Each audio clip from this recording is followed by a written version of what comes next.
आप सबको Paru blog P1 में आपका स्वागत है। मैं अपना परिवार के बारे में बताना चाहती हूँ।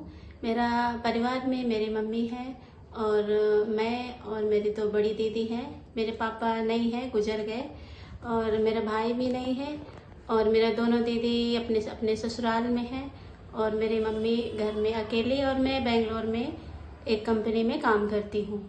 जब मैं छोटी थी तब हमारा परिस्थिति अच्छा नहीं था। हम बहुत गरीब घर से हैं। खाने पीने के लिए भी इतना बहुत दिक्कत होती थी, और नए नए कपड़े पहनने के लिए, घूमने जाने के लिए सारी चीज़ें सोचना पड़ता था।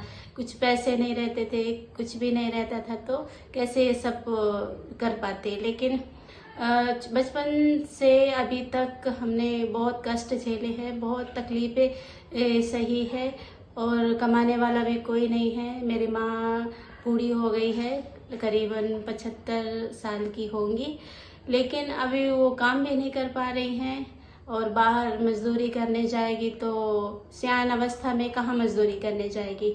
तो मेरे दोनों दीदियों का अपने अपने ससुराल, अपने अपने घर को संभालती हैं, और मैं छोटी बहन हूँ उनकी, तो घर का सारा जिम्मेदारी मेरे ऊपर ही है। मेरी माँ को देखना और अपना खर्च चलाना, और हर एक बीमारी में, खाने पीने में, हर एक चीज़ में मेरे को ही सब कुछ मैनेज करना पड़ता है। एक लड़की होके इतना सब कुछ करना कोई मामूली बात नहीं है, और वो भी मैं बाहर रह के काम करके सब कुछ मैनेज करना है।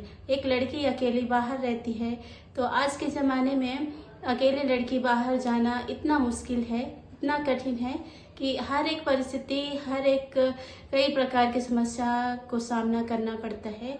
लेकिन फिर भी मैं कई बार बहुत निराश हो जाती थी, हताश हो जाती थी कि काश मेरे भी भाई होते, पापा होते, तो कमा के और खिलाते, तो कम से कम मेरे को इतना कष्ट नहीं सहना पड़ता।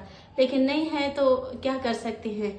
लेकिन अब तो सब कुछ मुझे ही देखना है। मेरी माँ को बूढ़ी हो गई, उसका भी सेवा करना है, उनका भी खर्चा चलाना है, मेरा भी चलाना है। मेरी अभी शादी भी नहीं हुई है, शादी भी करना है।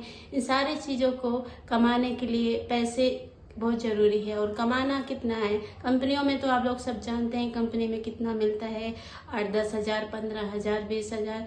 वो ज़्यादा मेहनत करेगा, 12 घंटा करेगा, तब इतना पैसे मिलता है, नहीं तो इतना भी नहीं मिलता है। फिर भी काम तो करना पड़ेगा।